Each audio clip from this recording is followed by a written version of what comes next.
Daniel Ellsberg is dead. Long live Daniel Ellsberg. The media is celebrating his life. The man who leaked the documents, remember, classified, very no, top secret documents that the public was not allowed to see. He leaked them to the Washington Post and the New York Times, I think both of them, back in, 1971. And these were papers, these were classified military documents. No good, very bad. Shouldn't do that. He was a threat to national security. He put lives at risk because he risked the chance that after the American public saw these documents, they wouldn't want to support the war in Vietnam anymore. And so he risked the military not being able to kill more people, which is exactly what happened. I'm getting ahead of myself, though, because there's too much irony. I can't even think straight. I can't even make a coherent point because I'm drowning in irony, and I'm just trying to swim my way back to the top. So, to start over, Daniel Ellsberg, he was 92 years old, lived a good long life, yada yada. He's famous for leaking the Pentagon Papers. What were the Pentagon Papers? The Pentagon Papers revealed that the government, going all the way back to Jack Kennedy, had been lying about the war in Vietnam, and that actually the war in Vietnam wasn't going well at all, and the Viet Cong were not collapsing. South Vietnam was not on the brink of winning the war. That couldn't be further from the truth. And they knew it the whole time, and they were losing for close to a decade that they were fighting that war. I guess the war really escalated in '68. I think that's when it really ramped up. Although I don't know exactly. I wasn't alive back then, as you might be able to guess. But anyway, Ellsberg came out in '71. He stole all these documents from the Pentagon. Just straight up stole them. It's not like, oh, I had access to them and I decided to just, put them, keep them with me when I was no longer president. He didn't have overdue library books. He went and stole books from a library that he was not a member of. I mean, full on Nick Cage going to the Library of Congress in National Treasure, going into the archives, the stuff you're not allowed to take out, and just stuffing it in his pants. That's what Daniel Ellsberg did. And he's a hero for doing it, because he exposed to the American public and to the world that the U.S. government, in fact, had been lying about the war in Vietnam. And so as a result, what support there was for the war evaporated down to very little, because people don't like being lied to. It's one thing to support a war when you think you're winning, but when you find out that actually we've been losing the whole time, and we've been lied to, you say, you know what, maybe we should cut our losses. Maybe we should stop losing.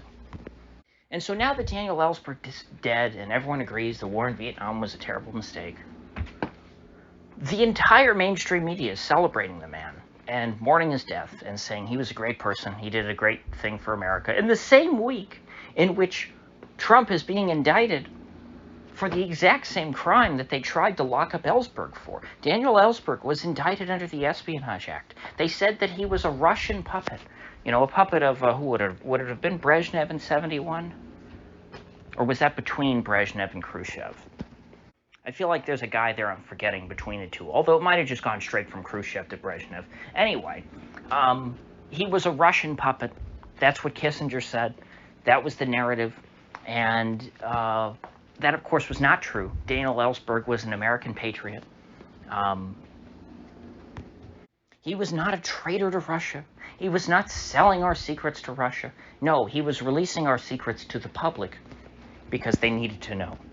And so I'm not going to exactly compare Daniel Ellsberg to Donald Trump. He's not comparable. Daniel Ellsberg is comparable to, an Edward Snowden or Julian Assange, sure. He's not comparable to Trump. But it is ironic that at the same week that they're saying, even though Trump actually didn't release any documents at all, they still want him charged under this law. They want him to go to prison for the rest of his life, which thankfully Ellsberg did not go to prison for the rest of his life. I don't know the exact history of his legal troubles, but I do know that they were resolved eventually. And of course now that, we're at the end of his life, everyone agrees, yeah, he was right to do what he did. But at the time, certainly, he wouldn't have been able to know that. He would have assumed that, hey, they're going to lock me away for the rest of my life. And you know what? He probably could have fled to Russia and asked for political asylum, and the Ruskies probably would have granted it to him. But he didn't do that. He stood here and faced the music, which I have to say I wouldn't have done. I either wouldn't have released the documents or I would have fled to Russia. I have no desire to go through the federal prosecution. But you know what?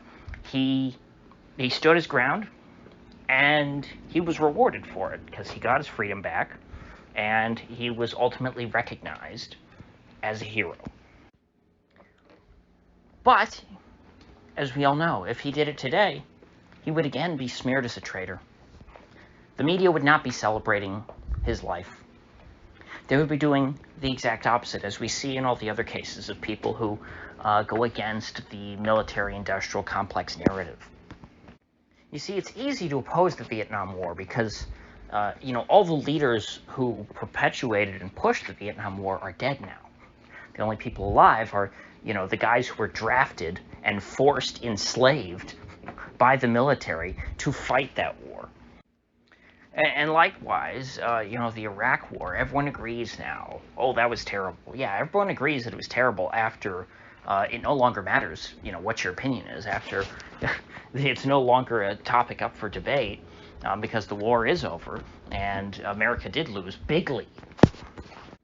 But, so you notice a pattern here. All the past wars, everyone agrees, oh, yeah, those were mistakes. But the current war, oh, no, the current war, this is the good war. This isn't like Vietnam. This isn't like Iraq. No. This is the good war. And that's what we say now about Ukraine.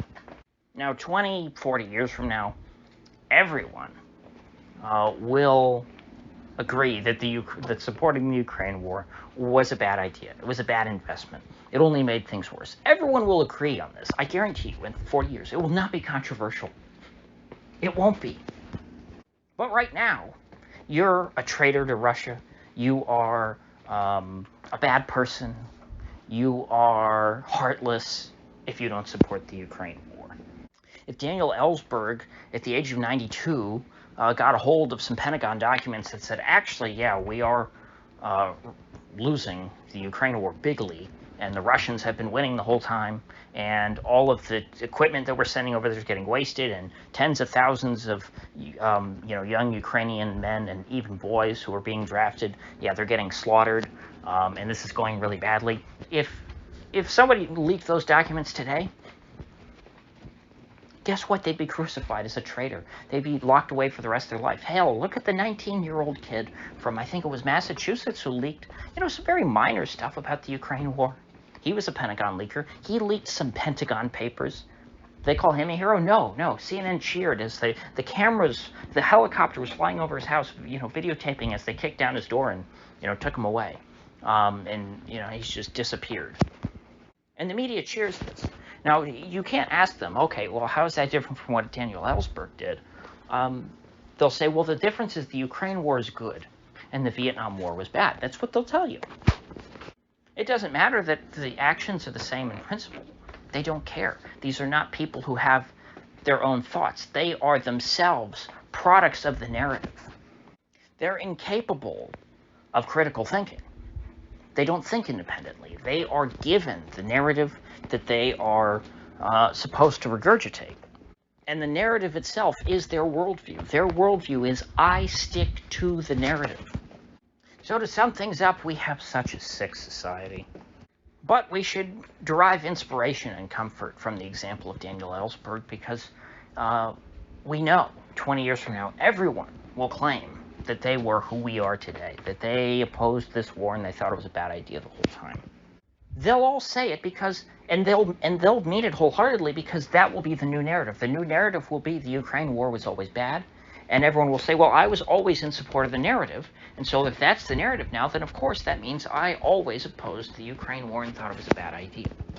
So with that said, I will see you folks back here probably Monday, because tomorrow's Father's Day. I think I'll be busy.